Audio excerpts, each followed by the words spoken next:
Sejak awal umat Islam ini oleh Allah diberi kemenangan melawan musuh-musuhnya. Itu bukan karena tentara mereka lebih banyak, bukan. Bukan pula karena uangnya lebih banyak, juga bukan. Bukan pula karena persenjataannya lebih lengkap, bukan. Tetapi karena apa? Kuncinya dua, iman dan amal soleh. Kuncinya ada dua, yaitu iman dan amal soleh. Betul. Ada berapa kuncinya? Iman dan amal soleh. Fikih siyasah itu artinya fikih politik. Jadi siyasah itu, yang dimaksud siyasah itu artinya mengatur. Fikih yang menjelaskan tentang bagaimana proses dan cara mengatur masyarakat. Itu namanya siyasah. Karena mengatur masyarakat, mengatur orang ini berat. Kata Imam Syafi'i radhiyallahu an, Imam Syafi'i berkata, siyasatun nas asyaddu min siyasatid dawab. Mengatur manusia lebih berat daripada mengatur hewan.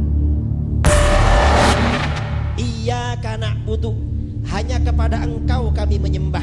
Tidak menggunakan bahasa aku, hanya kepada engkau aku menyembah. Mengapa? Karena spirit umat Islam, spirit Islam, motivasi Islam di dalam beribadah dan di dalam berdoa kepada Allah, spiritnya adalah berjamaah, yaitu bersama-sama.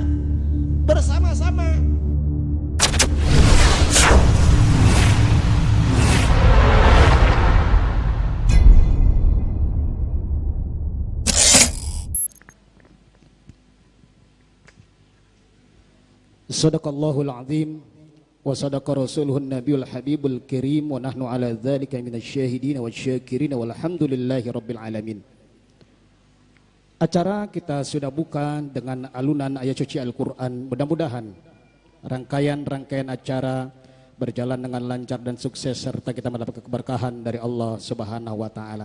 Menginjak kita pada acara yang ketiga, yaitu acara inti kita pada kesempatan malam hari ini. Sebagai narasi kami sampaikan, tahun 2019 ini adalah tahun politik. Ketika kita harus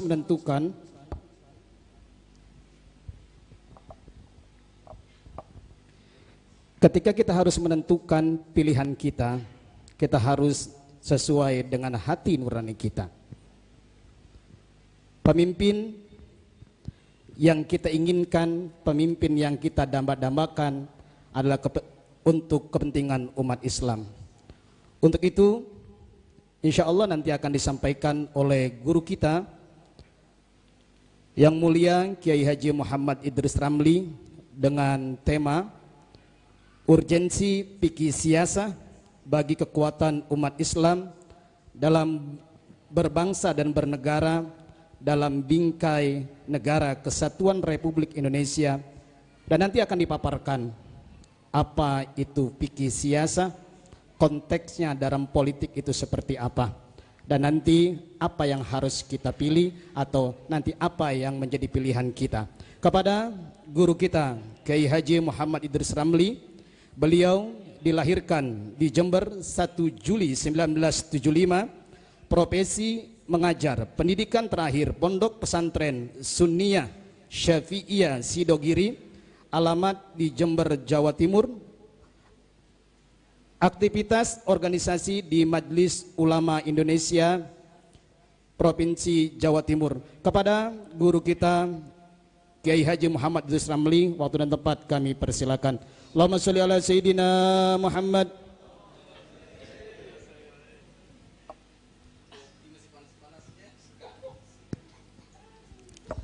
Assalamualaikum warahmatullahi wabarakatuh.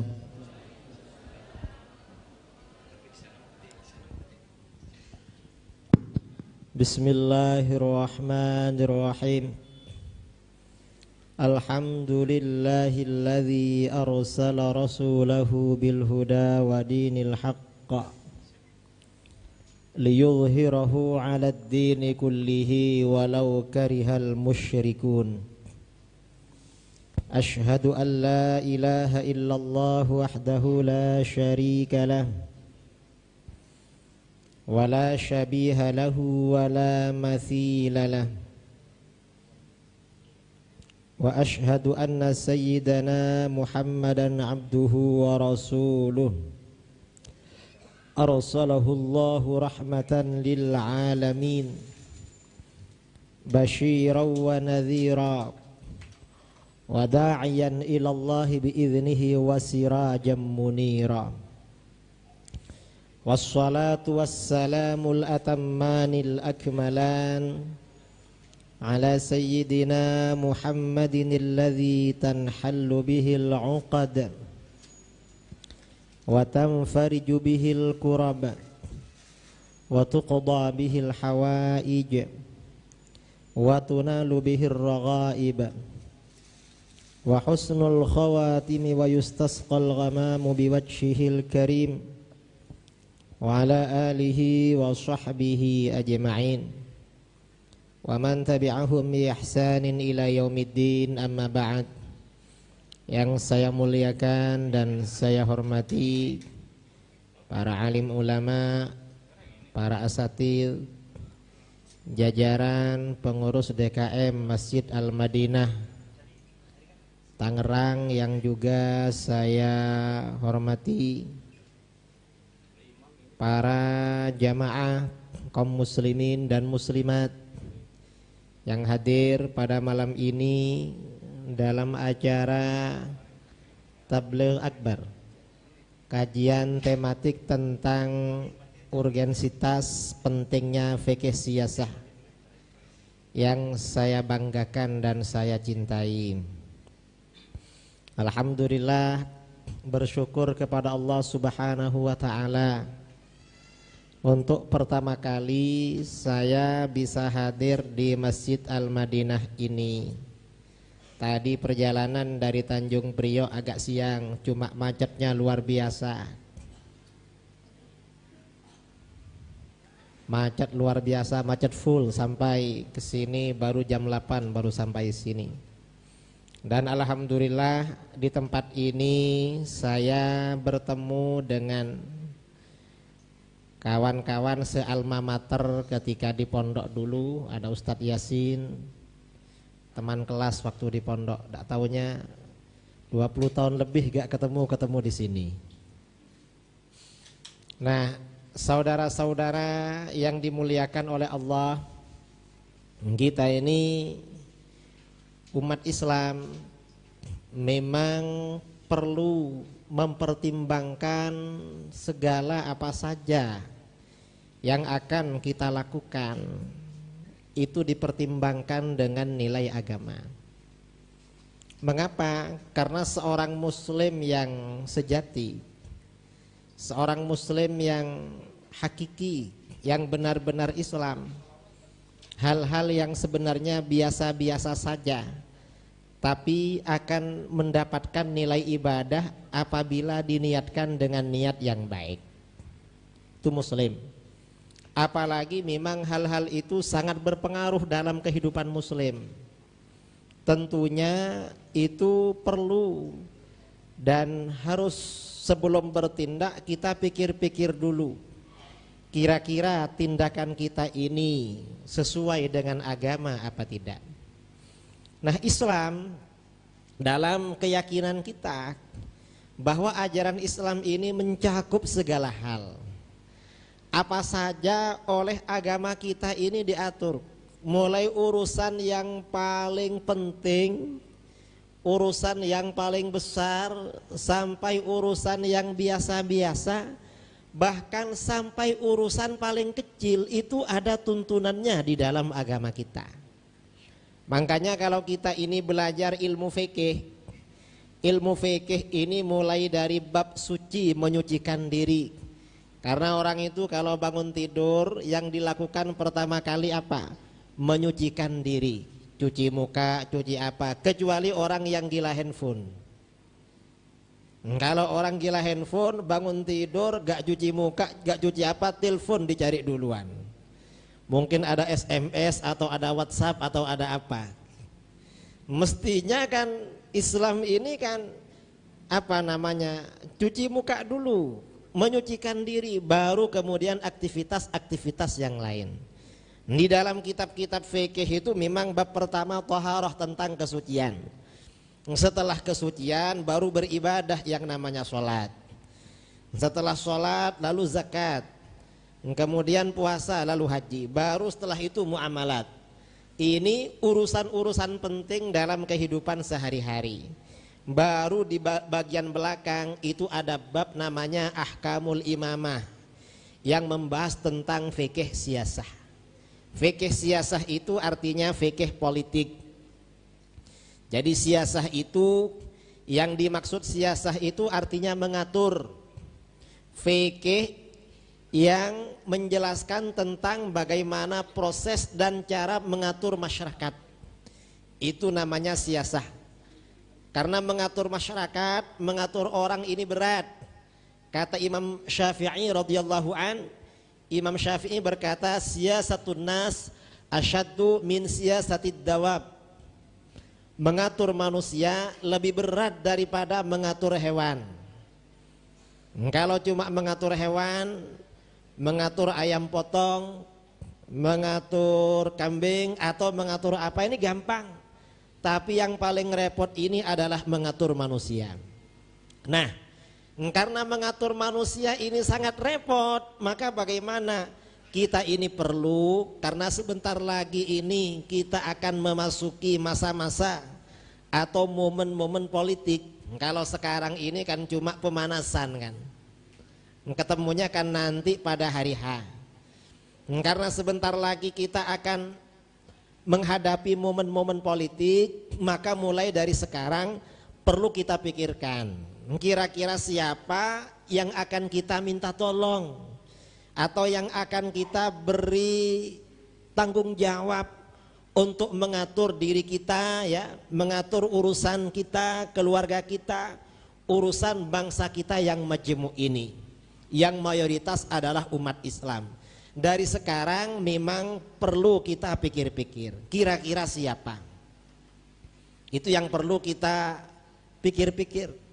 Mengapa begitu? Karena kata Sayyidina Umar, kalau kita ini gak mikir-mikir, pemimpin ini pasti berpengaruh terhadap rakyat. Sayyidina Umar berkata, an-nasu ala dini mulukihim. Masyarakat itu akan menyesuaikan diri, mengikuti apa yang menjadi perilaku pemimpin mereka. Kalau pemimpin mereka ini baik-baik, insya Allah masyarakatnya juga baik. Kalau pemimpinnya ini kurang oke, kurang baik, kita ini khawatir masyarakatnya juga ikut kurang baik. Nah, di dalam masalah fikih siyasah, kita ini akan berbicara fikih siyasah. Saya berdiri aja ya, karena duduk dari Tanjung Priok sampai sakit semua tadi. Duduk di mobil karena jauh. Sebenarnya dekat, cuma macetnya itulah. Masa perjalanan 7 kilo ke sini sampai hampir 1 jam, cuma 7 kilo. Gimana kalau 20 kilo? Jadi capek karena duduk. Nah, saudara-saudara yang dimuliakan oleh Allah, umat Islam ini oleh Allah akan diberikan kekuasaan. Tentu kekuasaan itu juga akan diberikan kepemimpinan. Sebenarnya apa yang perlu kita lakukan?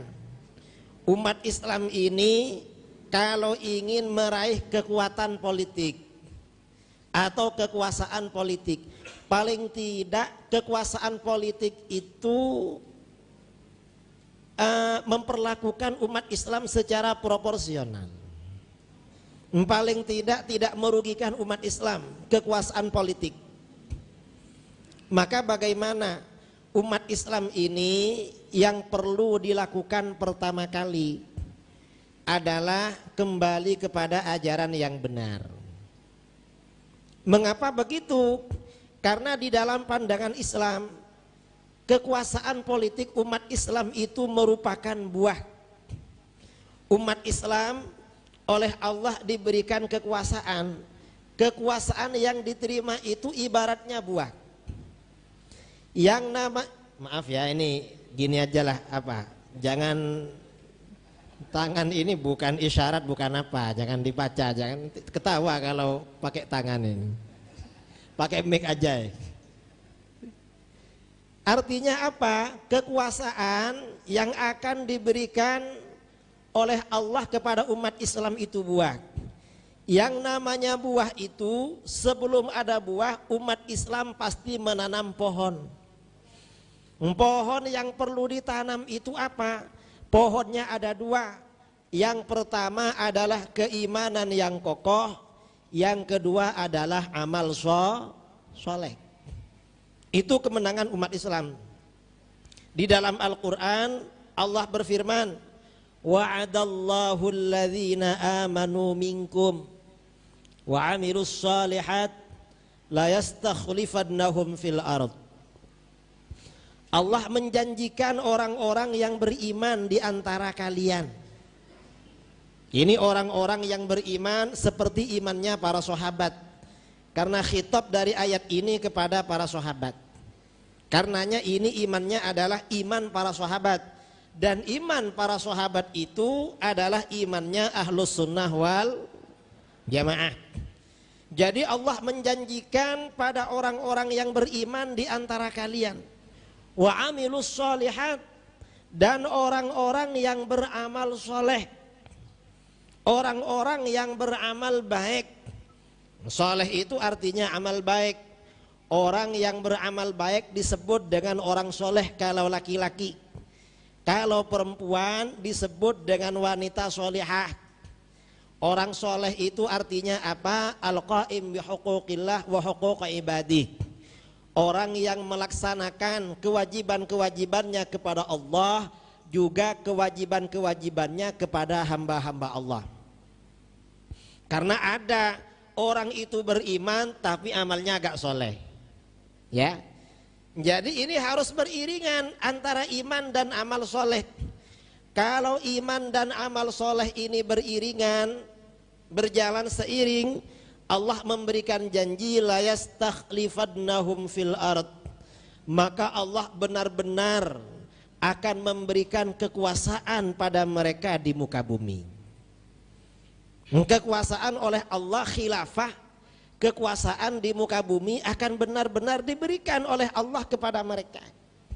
Nah, ini artinya apa? Kunci kekuatan politik umat Islam ini pertama adalah keimanan yang kuat. Keimanan. Yang kedua adalah amal soleh. Dan itu memang kuncinya. Sejak awal umat Islam ini oleh Allah diberi kemenangan melawan musuh-musuhnya. Itu bukan karena tentara mereka lebih banyak, bukan. Bukan pula karena uangnya lebih banyak, juga bukan. Bukan pula karena persenjataannya lebih lengkap, bukan.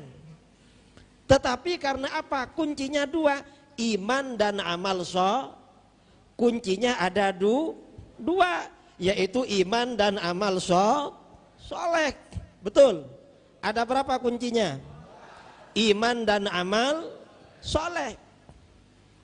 Nah, ini kita ini kalau kembali kepada sejarah Islam, umat Islam ini, kalau umat Islam kemenangan yang diraih itu semata-mata karena jumlah tentara atau jumlah finansial atau karena persenjataan yang lengkap, sejak awal umat Islam sudah habis. Mengapa? Sejak dulu umat Islam ini melawan musuh-musuhnya memang andalannya bukan karena tentara yang banyak, bukan. Bukan karena uangnya yang melimpah. Tetapi apa? Andalannya adalah dua, yaitu iman dan amal Coba kita lihat dalam perang Badar. Dalam perang Badar itu umat Islam jumlah tentaranya 313. Umat Islam. Orang kafir jumlahnya 1000. Bayangkan 313 dengan 1000. Berarti kan tiap orang melawan 3 orang. Coba sampean sendirian melawan 3 orang, kira-kira mikir apa enggak? Ini sendirian lawannya 3 orang. Ternyata apa? Dan ini selain jumlahnya jauh lebih sedikit daripada orang kafir, senjatanya gak lengkap. Yang orang kafir 1000 orang itu senjatanya lengkap, kendaraannya lengkap. Umat Islam jumlahnya 313. Dalam tafsir Jalalain diterangkan yang naik kuda cuma 2 orang, yang lain marinir jalan kaki. Yang bawa pedang dari 313 itu berapa? 8 orang. Yang lain tangan kosong. Itu pun yang tajam cuma 2. Yang lain gak tajam pedangnya. Karena Rasulullah bersama para sahabat berangkat, tujuannya bukan untuk perang, mau mencegat rombongan orang-orang Quraisy yang pulang berdagang dari Palestina. Ternyata yang mau dicegat ini lolos. Akhirnya kawan-kawan mereka 1000 orang malah menyusul, ngajak perang dan gak bisa pulang. Ternyata apa? Karena umat Islam pada waktu itu sudah punya 2 modal, yaitu iman dan amal soleh. Umat Islam oleh Allah diberikan kemenangan yang luar biasa. Dalam perang Badar, umat Islam itu yang gugur 14 orang. Sedangkan orang musyrik yang mati 70 orang. Coba bayangkan. Mereka ini yang mati 70 orang. Mengapa 70 orang itu bisa mati? Allah yang menolong. Allah menolong para malaikat. Makanya perang Badar itu di dalam Al-Quran disebut Yaumal Furqan. Hari yang membedakan antara sesuatu yang hak, ajaran Islam yang hak dengan ajaran musyrik yang batil. Karena para sahabat benar-benar dibantu oleh para malaikat. Sahabat pegang pedang, mau memotong lehernya orang kafir, belum nyampe dia sudah roboh, sudah mati. Ini kok bisa mati belum nyampe pedangnya? Siapa yang duluan mematahkan itu? Ditolong oleh Allah dalam perang Badar. Walaupun tentaranya lebih sedikit. Dan memang biasanya sebelum terjadi peperangan banyak hal-hal yang dihadapi. Mengapa? Dalam hal ini agar umat Islam banyak bertadarruk kepada Allah. Tadarruk itu artinya merendahkan diri, banyak memohon kepada Allah. Kita ini wajib banyak berdoa. Kalaupun kita ini ada apa-apa, jangan duluan pongah. Kita ini sudah banyak, jangan. Tetapi kita harus rendah hati pada Allah. Ya Allah, walaupun kita ini banyak, kalau oleh Engkau dikalahkan yang lebih sedikit, kita bisa kalah. Karenanya umat Islam ini gak boleh sombong. Umat Islam ini kalau sombong malah seperti dalam perang Hunain. Umat Islam jumlahnya 12.000. Orang kafir gak sampai begitu. Karena umat Islam ini kagum. Mereka bilang gak akan kalah ini. Idh a'jabatkum kathratukum. Kalian merasa kagum karena kalian banyak sekali. Falam tughni ankum syai'a. Ternyata dukungan dan jumlah yang banyak pada kalian gak ada gunanya sama sekali. Artinya apa? Seorang muslim menghadapi apapun selalu bertadarruk, selalu memohon, merendahkan diri kepada Allah. Kepada Allah, itu namanya bukti daripada iman dan amal soleh. Ini penting. Kita ini jangan bangga dengan apa. Misalnya mau apa, sudah dapat. Banyak berdoa, hati-hati kepada Allah. Khawatir ini hanya apa namanya permulaan, setelah itu kita dikalahkan. Karena sebenarnya kemenangan dan kekalahan itu semuanya adalah dari Allah. Nah, ini umat Islam sejak dulu memang menang atau kalah itu ya dari Allah. Itu dalam perang Badar. Umat Islam ini diberi kemenangan bukan karena jumlahnya yang banyak, tetapi semata-mata karena pertolongan Allah. Beberapa tahun kemudian utusan Rasulullah Shallallahu Alaihi Wasallam, Rasulullah mengutus beberapa sahabat kepada raja-raja sekitar, penguasa sekitar, mengajak mereka masuk Islam. Ada salah satu utusan baginda yang dibunuh oleh orang-orang Syria, oleh orang-orang Syam. Maka bagaimana baginda Rasulullah Shallallahu Alaihi Wasallam mengutus tentara jumlahnya 3.000 orang yang dipimpin oleh Zaid bin Harithah. Rasulullah berpesan, nanti kalau Zaid gugur dalam peperangan sebagai panglima, panglima berikutnya adalah Abdullah bin Rawahah. Kalau Abdullah nanti gugur, panglima berikutnya adalah Ja'far bin Abi Thalib. Akhirnya berangkat 3.000 orang ini menuju tempat yang bernama Mu'tah, yang sekarang masuk bagian negara Yordania. Jumlahnya 3.000 orang, banyak sekali 3.000. Karena sebelumnya cuma 300, 400 ya, ini 3.000. Ternyata apa? Sampai di Mu'tah, umat Islam disambut oleh tentara Romawi, tentara Nasoro Romawi, jumlahnya 200.000. Kita ini kalau banyak, mereka lebih banyak lagi. Makanya orang Islam ini banyak berdoa kepada Allah, lebih banyak lagi.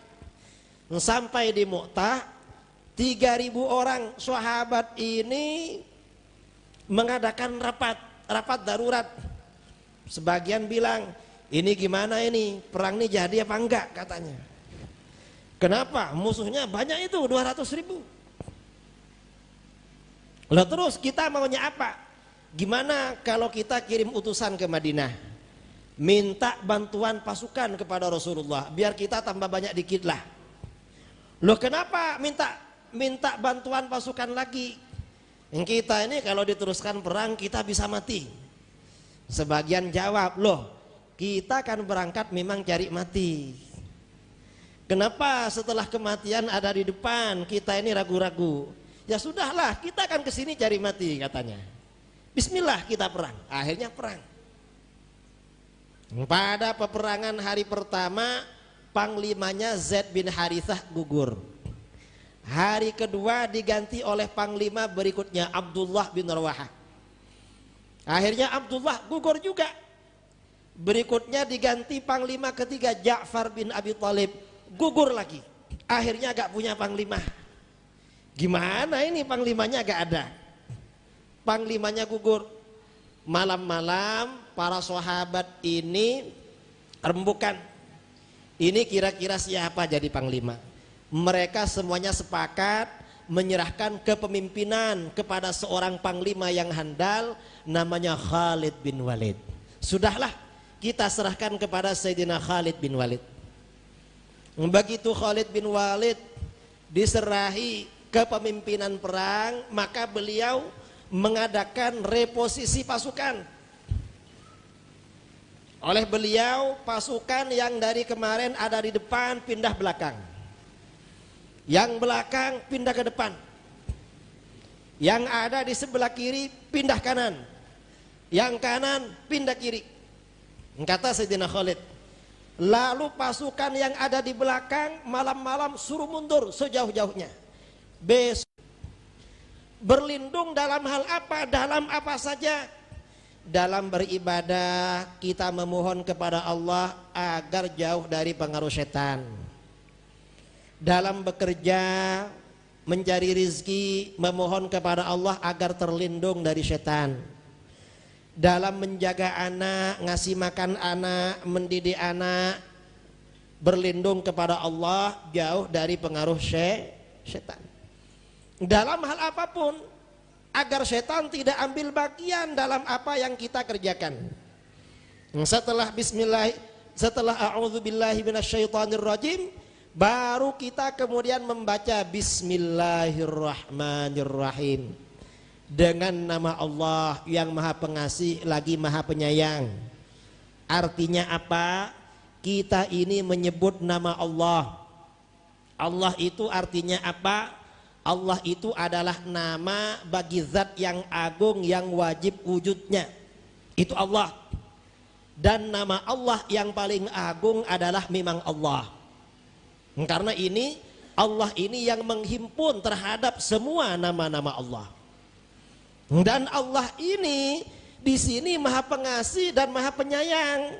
Artinya apa? Kita berharap dalam setiap langkah kita, dalam setiap perjalanan kita di dunia sampai akhirat, kita ini senantiasa mendapatkan limpahan rahmat dan kasih sayang Allah. Maksudnya begitu. Bismillahirrahmanirrahim, dengan nama Allah yang maha pengasih lagi maha penyayang.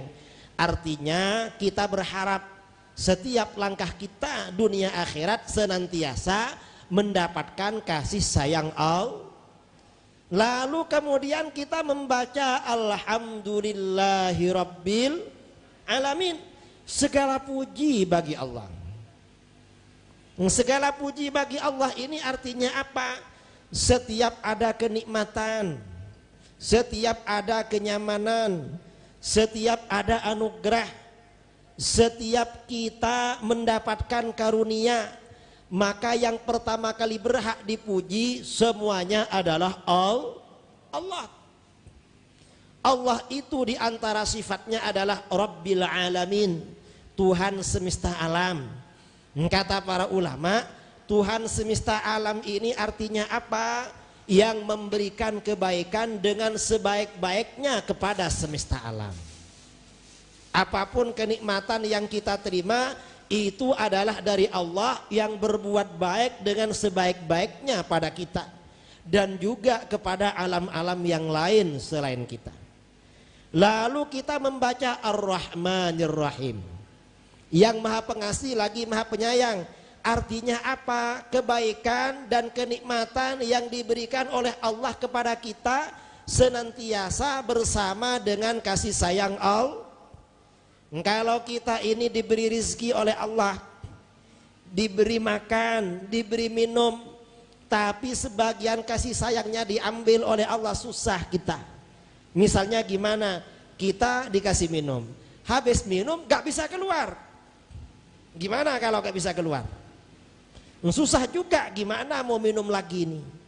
Allah ngasih makan pada kita, habis makan gak bisa keluar. Susah tanpa kasih sayang Allah. Kemudian kita juga mengatakan Maliki Yaumiddin, yang memiliki hari pembalasan. Artinya apa?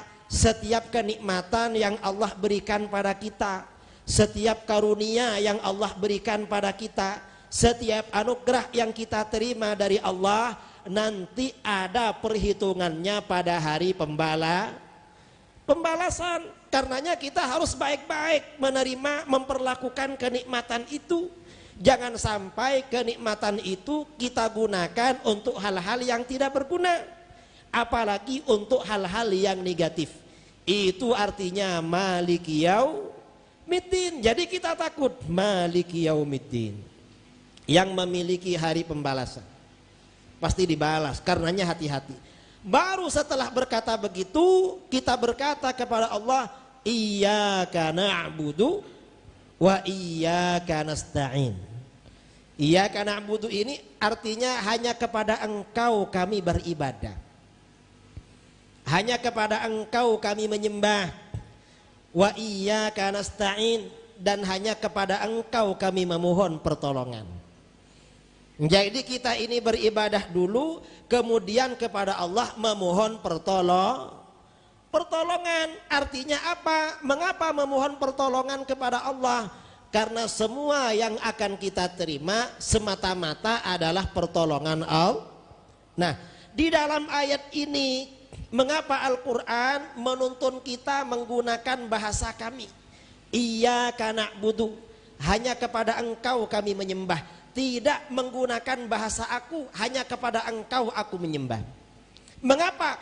Karena spirit umat Islam, spirit Islam, motivasi Islam di dalam beribadah dan di dalam berdoa kepada Allah, spiritnya adalah berjamaah, yaitu bersama-sama.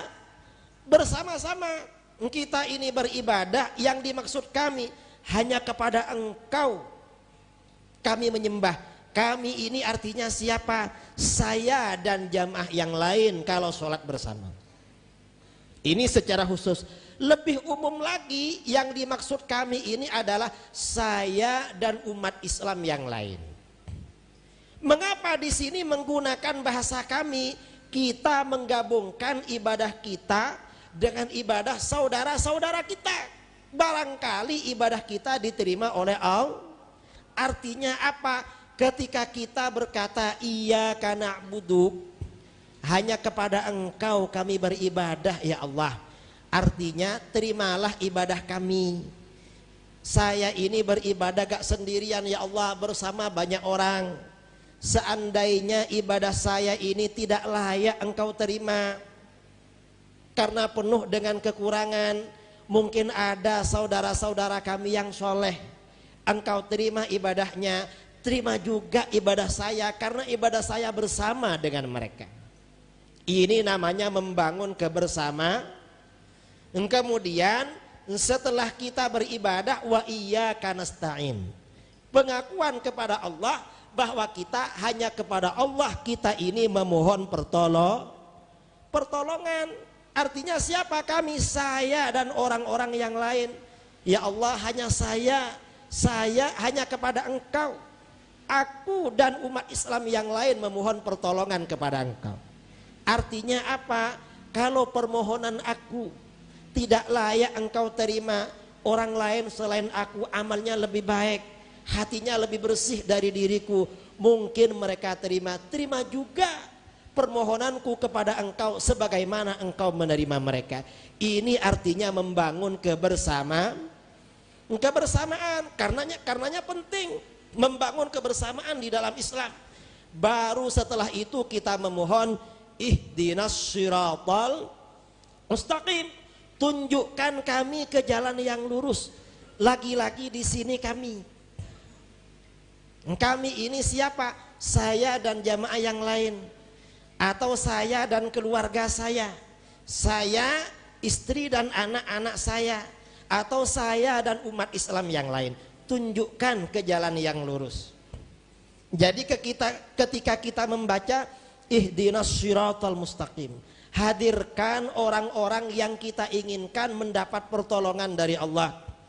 Kalau kita ini punya istri agak nakal, hadirkan dalam hati, ya Allah ihdinas siratal mustaqim, saya dan istri saya.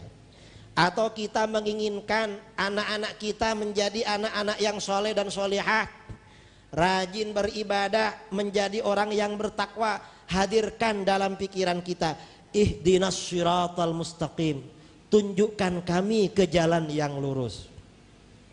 Tunjukkan kami ke jalan yang lurus.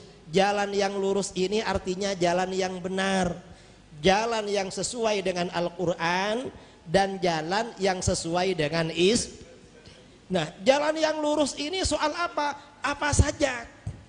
Kalau kita ini berdagang, jalan yang lurus itu adalah cara berdagang yang memang dibenarkan oleh agama.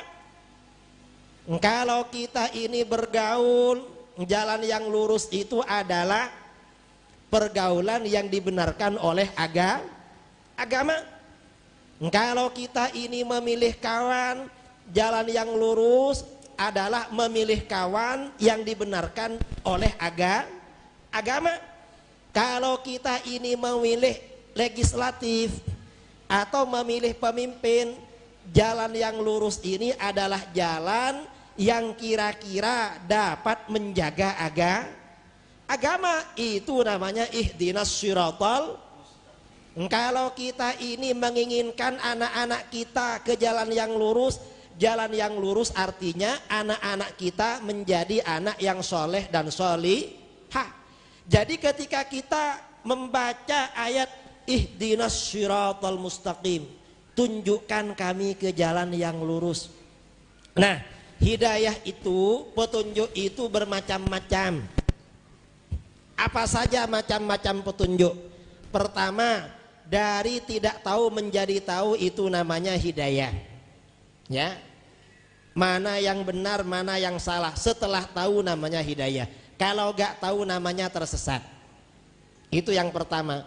Yang kedua, kadang ada orang tahu kalau itu baik tapi tak melaksanakan, atau tahu sesuatu itu jelek tapi malah melakukan.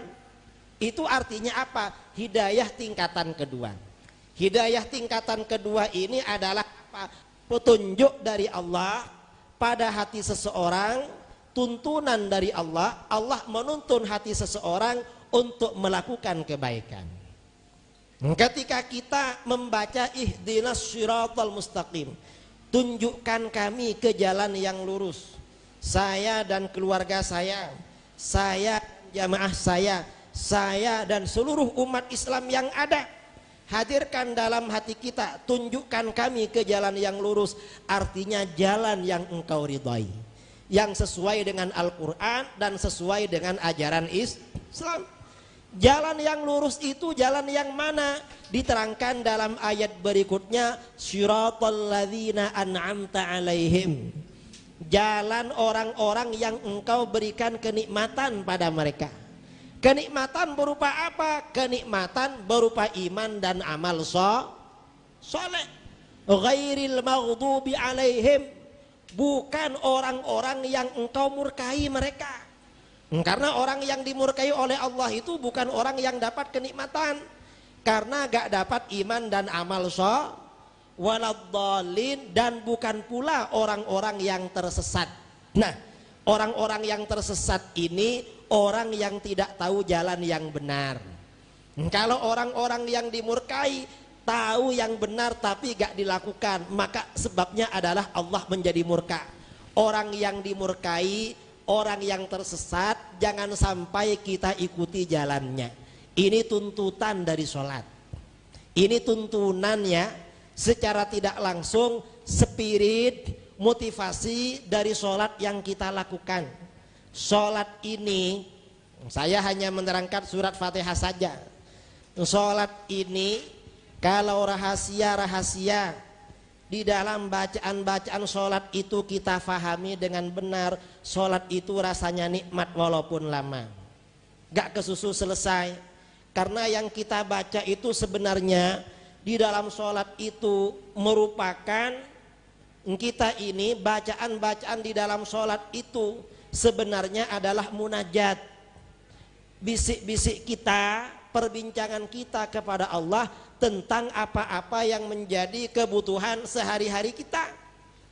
Itu surat Fatihah.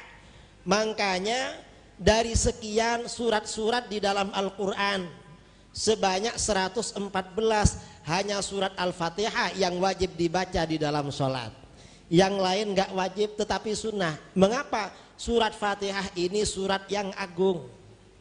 Di dalam surat Al-Fatihah ini terkandung, tersimpan pengakuan tentang ketuhanan Allah, juga pengakuan kita tentang ibadah dan permohonan kepada Allah yang spiritnya dibangun secara kebersamaan. Ini yang perlu kita baca di dalam sholat. Makanya surat Fatihah ini khasiatnya banyak sekali, baik dibaca di dalam sholat atau di luar sholat. Ada orang anaknya nakal, sering bacakan surat Fatihah. Kalau ijazah petunjuk dari kiai-kiai kita, kiai-kiai kita ya Ahlus Sunnah wal Jamaah, orang yang punya anak nakal, agar anaknya menjadi taat, menjadi baik, orang tuanya setiap habis maghrib membacakan surat Fatihah 21 kali. Insya Allah nanti jadi gak nakal. Atau ya kalau bisa setiap kita sholat renungkan yang kita baca dalam sholat. Ihdinas syiratal mustaqim, tunjukkan kami ke jalan yang lurus. Hadirkan ketika membaca ihdina, tunjukkan kami. Kami itu artinya saya dan keluarga saya, atau saya dan jamaah saya, atau saya dan umat Islam sekampung dengan saya, atau saya dan umat Islam sebangsa dan setanah air. Mintakan mereka kepada Allah agar semuanya diberikan petunjuk mengikuti jalan yang lurus. Kita memohon, orang lain juga kita mohonkan. Ini surat Fatihah tahun 2013. Saya mau cerita dulu ya. Ini keluar dari fikih siasah. Fikih siasahnya sudah selesai. Yang penting setelah ini kita ini menguasai kuncinya. Ada berapa kuncinya? Apa saja? Iman dan amal. Iman dan amal soleh ini kita praktekkan di dalam doa, terutama di dalam sholat. Itu kuncinya fikih siasah. Tahun 2013 saya undangan ceramah di Manado. Ini tentang surat Al-Fatihah, Sulawesi Utara. Karena ada orang bertanya, gimana Pak Kiai kalau anak nakal? Hanya saya terangkan, bacakan Fatihah 21 kali setiap habis sholat maghrib. Selesai ceramah, ada orang menghampiri saya. Saya tanya, ada apa? Pak Yai, saya mau kenalan aja Pak Yai. Sampean siapa namanya? Dari mana?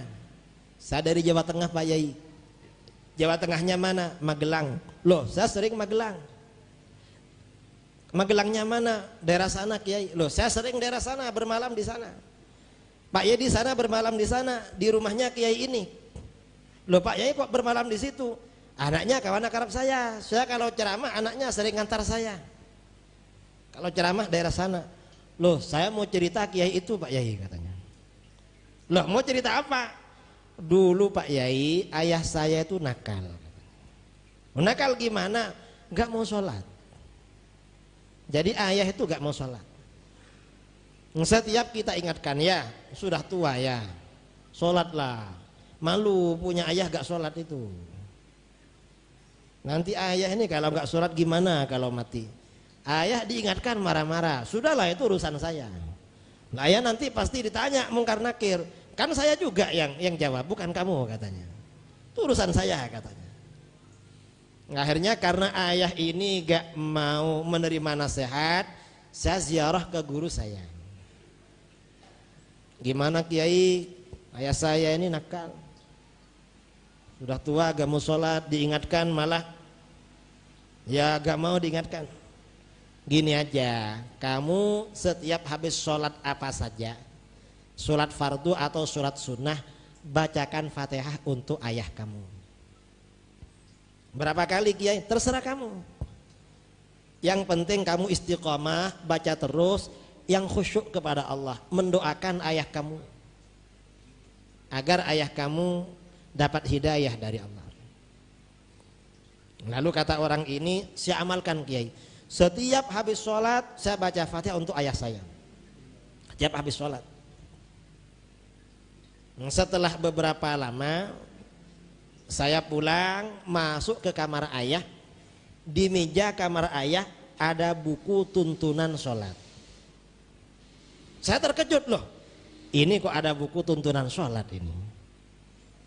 Karena penasaran saya tanya sama mama, Ma, apa? Itu di meja kamar ayah ada buku tuntunan sholat. Apa mama yang taruh situ? Enggak tahu, saya enggak tahu. Karena mama enggak tahu, saya tanya sama adik saya. Adik, apa? Itu di kamar ayah ada buku tuntunan sholat, tuh siapa yang naruh? Loh, itu ayah beli di pasar kemarin katanya. Ternyata ayah diam-diam belajar sholat lagi. Karena orang itu kalau lama gak beribadah, mau ibadah tuh malu biasanya. Mau ibadah awal-awal itu orang gak pernah ikut ngaji, ya. Mau datang awal-awal itu malu. kadang pura-pura lewat. Biasanya begitu. Makanya kita ini kalau punya kawan ya, mempunyai kawan malu-malu, ajak saja, gak usah malu-malu lah gitu. Kita ini bersaudara, gak ada malu. Ternyata apa? Setelah itu ayah saya sholat. Nah ini diantara khasiatnya surat Al-Fatihah. Dan Al-Fatihah itu memang untuk apa saja. Kalau di dalam Sahih Bukhari ya, dari Abu Sa'id Al-Khudri radhiyallahu an, Abu Sa'id Al-Khudri pernah berpergian bersama beberapa orang sahabat, diutus Rasulullah SAW di perjalanan karena mereka ini kelaparan, mau bertamu kepada seorang kepala suku di Arab. Kalau mau bertamu itu berarti kan minta makan. Ternyata kepala suku ini gak mau menerima. Setelah gak mau menerima, akhirnya kepala suku ini kakinya kena sengat kalajengking. Kalajengking di Arab gak seperti di Tangerang. Kalajengking di Arab tuh ganas-ganas, mematikan. Kalau di sini kan cuma sehari 2 hari gatal, besoknya sembuh. Karena kepala suku ini sengat kalajengking, tanya sama para sahabat, ini ada enggak yang bisa ruqyah sengat kalajengking? Kata mereka, ada tapi mahal katanya. Ruqyahnya mahal, minta 30 kambing. Berapa puluh ekor kambing? Ya gak apa-apa. Orang Arab itu kalau punya kambing kadang sampai ribuan. Kalau cuma 30, kambingnya 1000 kan sedikit itu. Lalu kepala suku itu oleh Abu Sa'id Al-Khudri dibacakan surat Al-Fatihah 1 kali, sembuh dari racun kalajengking. Itu khasiat surat Al-Fatihah. Makanya kalau sakit sebelum minum, minumannya bacakan Al-Fatihah. Kalau kurang khusyuk datang ke Ustadz, Ustadz bacakan Ustadz. Ustadznya yang khusyuk, karena Ustadz ngerti maknanya Al-Fatihah. Setelah baca diminum, niat tabarruk, insya Allah sembuh kalau oleh Allah dikehendaki Nah ini artinya berdoa. Artinya apa? Islam itu spiritnya adalah kebersamaan. Islam itu spiritnya adalah jamaah. Karenanya kalau ada orang, ini ada orang ya, ada orang yang imannya agak benar, sukanya menyalahkan orang. Ada enggak di Tangerang yang kerjanya menyalahkan orang? Banyak ya. Kalau ada doa bersama gak mau. Mengapa? Gak ada dalil. Ada zikir bersama gak mau, gak ada dalil. Loh, kamu sholat baca apa? Kita ini sholat baca surat Fatihah. Surat Fatihah ini kata para ulama, mengapa menggunakan kalimat iyyaka na'budu wa iyyaka nasta'in ihdinas syiratal mustaqim, hanya kepada engkau kami menyembah, hanya kepada engkau kami memohon pertolongan. Tunjukkanlah kami, kok kami. Ini artinya apa? Spirit ibadah dan doa di dalam Islam itu sebenarnya adalah berjamaah.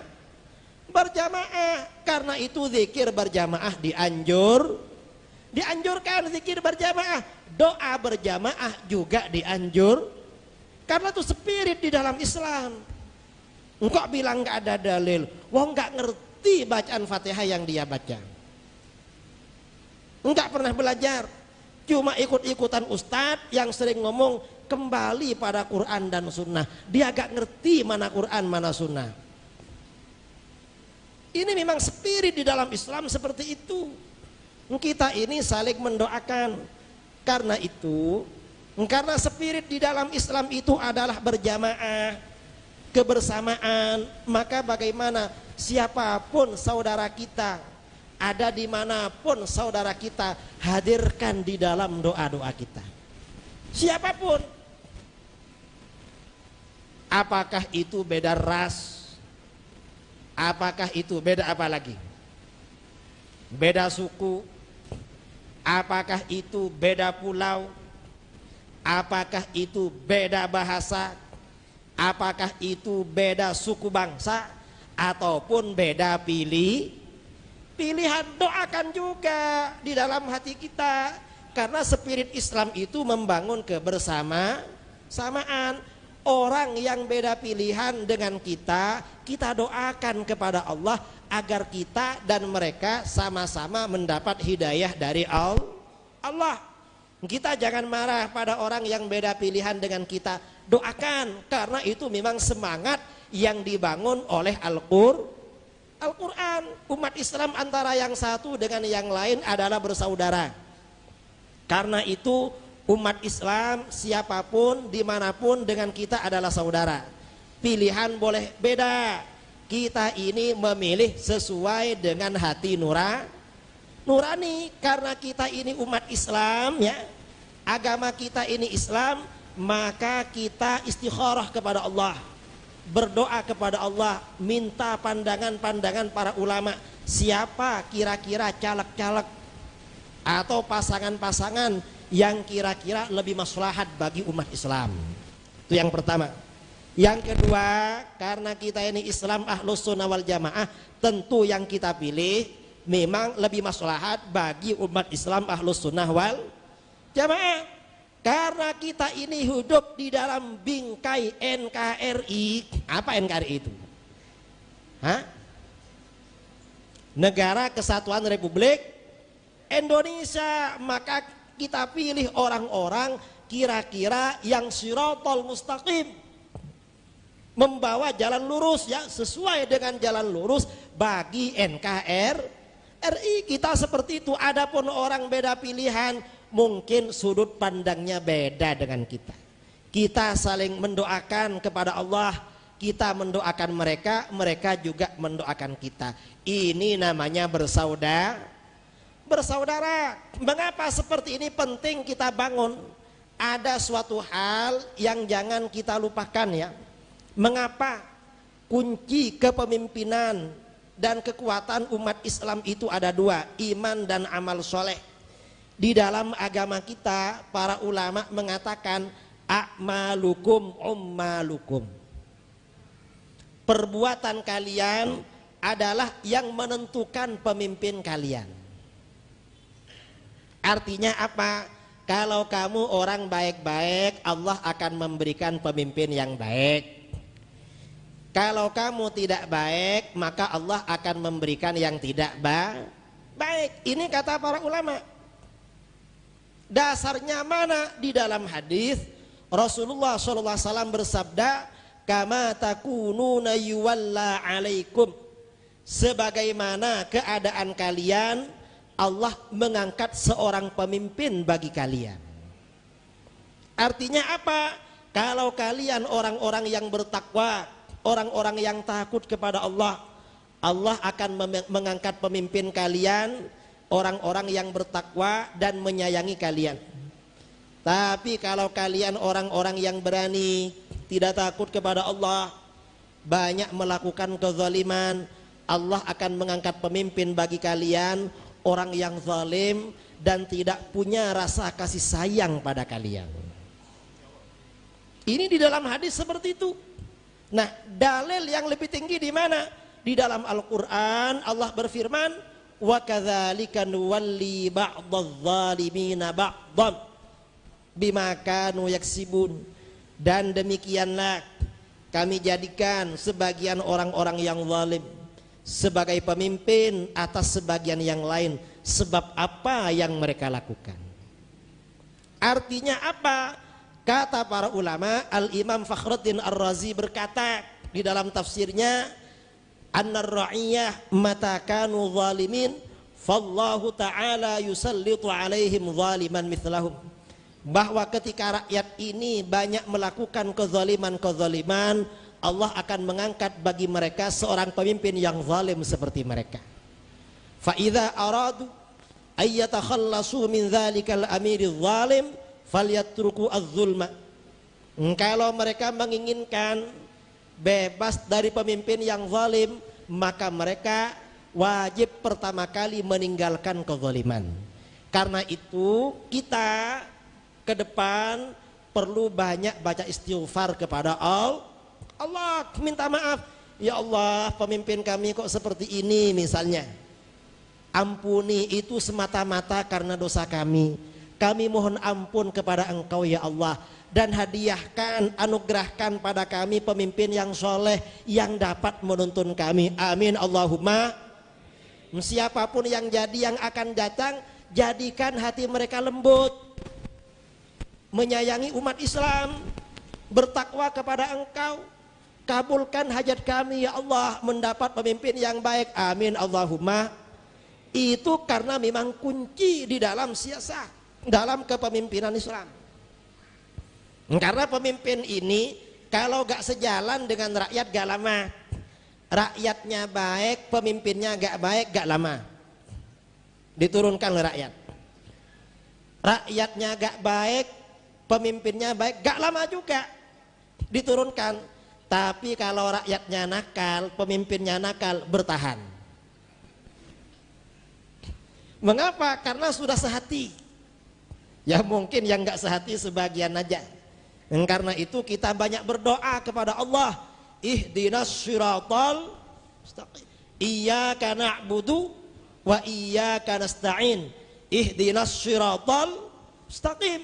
Kita ini banyak berdoa, banyak memohon kepada Allah agar kita ke depan ini dalam segala langkah yang kita jalankan, segala tindakan yang kita lakukan mendapat petunjuk dan tuntunan dari Allah, mengikuti jalan yang lurus. Nah, ini sebenarnya adalah kesimpulan dari fikih siyasah. Kalau fikih siyasah syarat rukunnya pemimpin ada berapa? Ini bukan di sini, tetapi di kuliah, di bangku kuliah. Atau mungkin nanti Ustadz pada hari Sabtu baca kitab tentang fikih siyasah. Biasanya kalau pemimpin yang terbaik itu kan para nabi. Kalau para nabi sifat kepemimpinannya ada 4: siddiq, amanah, tabligh, fatanah. Itu para nabi. Tadi saya menerangkan itu di masjid lain, Pak Yai. Kayaknya calon yang ada gak ada yang punya 4 sifat itu. Lalu yang mana Pak Yai? Ya kita ini kan gak tahu ya, pikir-pikirlah. Kalau misalnya masuk ke satunya mulut buaya, satunya mulut harimau, sama-sama gak enak. Barangkali salah satunya ada yang giginya ompong. Kita ini dimakan gak apa-apa. Paling enggak kan yang paling ringan madorotnya, kalau memang gak ada lagi. Kalau memang ada, ya kita berdoa kepada Allah, mudah-mudahan dapat pemimpin yang lebih maslahat bagi kita. Nah, ini beberapa hal yang perlu saya sampaikan kepada saudara-saudara dalam kuliah ini ya. Dalam kajian tematik, kajian fikih siyasah, bahwa memang di dalam masalah ini kita perlu banyak berdoa kepada Allah, banyak memohon kepada Allah, dan kita ajak umat Islam untuk bertaubat kepada Allah. Amin Allahumma. Barangkali kalau kita banyak tadarru', banyak munajat kepada Allah, yang akan datang kita oleh Allah diberikan pemimpin, kepemimpinan nasional maupun kepemimpinan regional yang lebih maslahat bagi kita. Amin Allahumma amin. Waktu saya serahkan kepada moderator. Mungkin ada saudara-saudara yang ingin bertanya yang kurang jelas makna syiratal mustaqim. Baik, jazakumullah Kiai. Sesi pertama kajian tadi paparan tentang fikih siyasah, pentingnya buat kita umat Islam dalam bingkai NKRI sudah disampaikan. Alhamdulillah, mudah-mudahan dari apa yang disampaikan Kiai, jamaah sudah mempersiapkan pertanyaan. Dan pertama saya informasikan, kita berdoa mudah-mudahan guru kita Kiai Haji Muhammad Idrus Ramli malam hari ini bukan yang pertama dan bukan yang terakhir, insyaallah. Kita minta beliau mudah-mudahan bisa hadir kembali di majelis duha kita di waktu yang akan datang, majelis rutin kita setiap Sabtu pagi. Mudah-mudahan nanti beliau bisa agendakan rutin di sini sebulan sekali insya Allah.